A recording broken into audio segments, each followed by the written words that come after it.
Hey guys, Brittany here. I have been watching some of the videos for Books of Shadows and the opinions on Book of Shadows, and I wanted to make my own video. I've had a long and tumultuous history with Books of Shadows. When I first started in the craft, I made a Book of Shadows with my best friend, and it was basically just printouts from the internet because we were just starting. We didn't really know anything, and we kept it for a long time. And then I went on a trip um, for I think 3 weeks or something, and someone stayed in my room. And while I was gone, she found my Book of Shadows, and then when I came back, it wasn't there anymore. And I was really disappointed and really hurt and upset. But because my family is so Christian oriented, I couldn't really say anything because they didn't know about it anyway. They didn't really know about my path or anything that I was venturing into.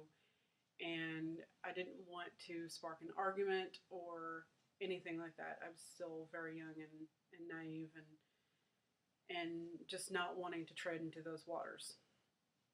So over the years, I I tried several times to make a new Book of Shadows that was just mine, and um, they were not successes.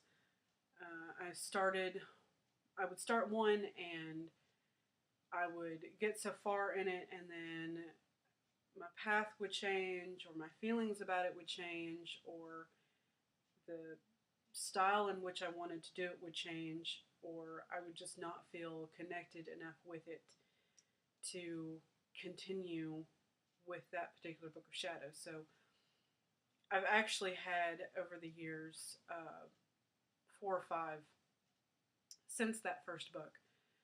So I haven't had very much success with the Book of Shadows. Last year, I decided that I wanted to try again. That I really, really wanted to have a Book of Shadows where I could keep all of my witchy stuff, and I felt like I was in a place um, where I wouldn't be persecuted because, for one, I'm not 14 anymore. For two, I don't live in my parents' house anymore, and for three, my path has grown substantially since way back then.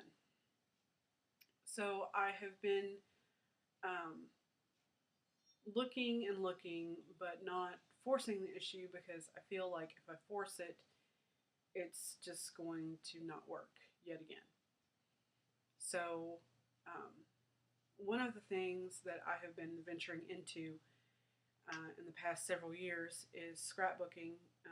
Again, my best friend, the same best friend, she introduced me to scrapbooking, and I like it, but I'm not as intense about it as some scrapbooking people are.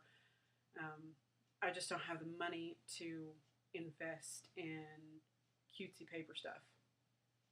So I tend to be with it kind of the same way I am with everything else. I like really, I'll pick one thing that really catches my eye, and then everything else will be plain and subdued and um, kind of kind of along that train. So um, I have found a paper. I'm going to show you all this stuff. I found a paper, a type of paper last year that I really, really felt connected to, and it is it's called the Stardust Stack by Die Cuts with a View, and there's all these different patterns and colors, and it tends to be on the celestial side. You have astronomy and um, different colors. There's the sun and the moon kind of foil paper, and let's show you one more here. Um,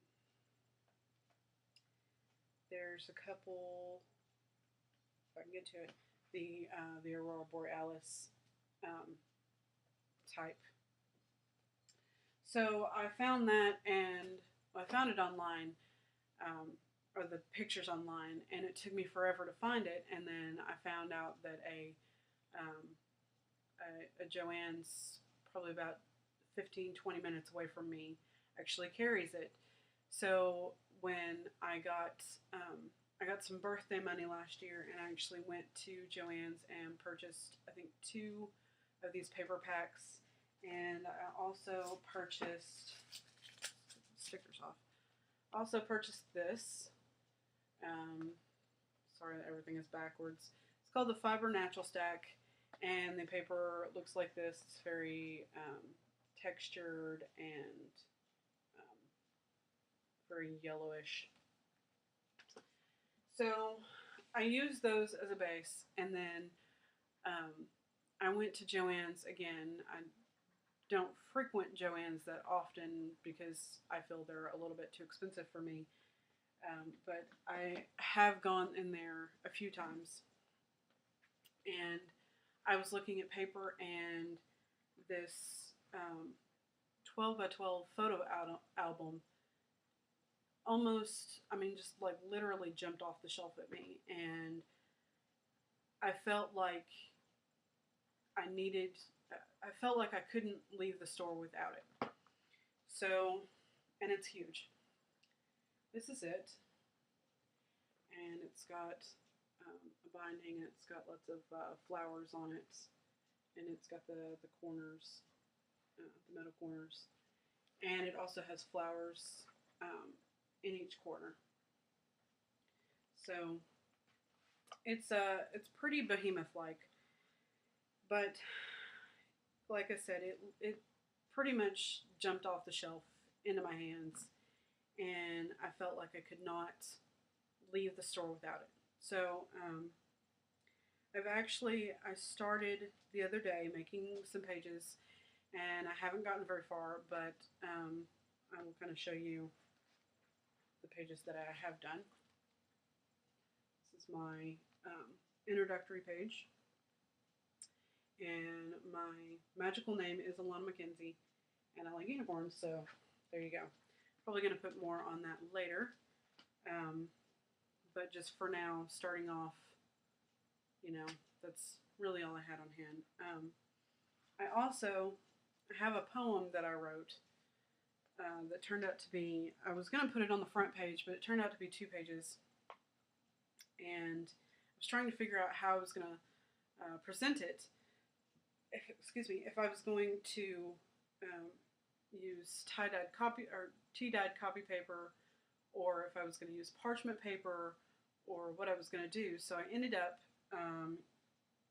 trying some of the parchment paper, and we just had this pad on hand, and I used the lightest color. There's about 5 different colors in this pad, and I used the lightest color, and I tea-dyed that, and it came out wonderfully. And then I decided to burn the edges, and from from how it turned out, I feel like it's almost like a book that I have had a long, long time, and then it got damaged, and I salvaged it, and now I'm preserving it in a scrapbook form. So here's what it looks like, and this is the paper, the background paper from the Stardust paper pack. So I watched Ember Honeyraven's video the other day, and I noticed that she mentioned Book of Light, which I had never heard of before, and I don't know if that is a name that takes place of the Book of Shadows. It's it's the same thing, only it's the Book of Light, or more to what I would assume, which is you have your Book of Shadows, and then you have your informational book, and that's the idea that I kind of assumed, and I kind of like that idea. So in the future, and this might be down the road, I might actually make my own book of light, that is more informational. The Book of Shadows that I'm building right now is more, it's more my witchy journal type thing. My spells and poems and everything like that are in this, and then I would probably do all the informational stuff in a book of light, which, I mean, that concept seems pretty cool to me. So anyway, those are my thoughts on the Book of Shadows, and until next time, Mary Park.